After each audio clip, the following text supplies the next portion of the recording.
Oscar জয়ী সঙ্গীত পরিচালক আর রহমান সবসময় পজিটিভ খবরের শিরোনামে থাকেন। এবার এর ব্যতিক্রম হলো হিন্দুস্তান টাইমস প্রতিবেদনে বলা হয়েছে আর রহমান ও তার স্ত্রী সায়রা বানু 29 বছরের দাম্পত্য জীবনে ইতি টানতে চলেছে। বিস্তারিত দেখুন ডেস্ক রিপোর্টে।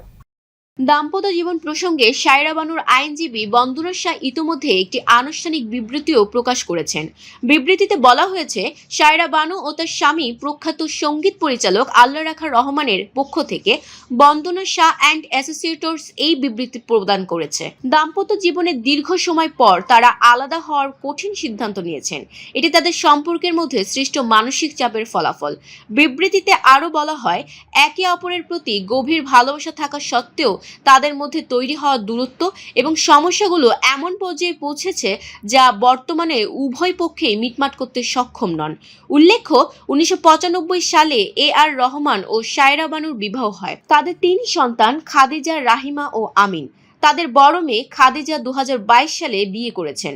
এদিকে আর রহমানের ছেলে আমিন ইনস্টাগ্রামে রহমান পরিবারের গোপনীয়তা রক্ষার জন্য সবার প্রতি অনুরোধ জানিয়েছেন। আমাদের ভিডিওটি ভালো লাগলে অবশ্যই আমাদের ইউটিউব চ্যানেলটি সাবস্ক্রাইব করে পাশে থাকা বেল আইকনটি বাজিয়ে দিন।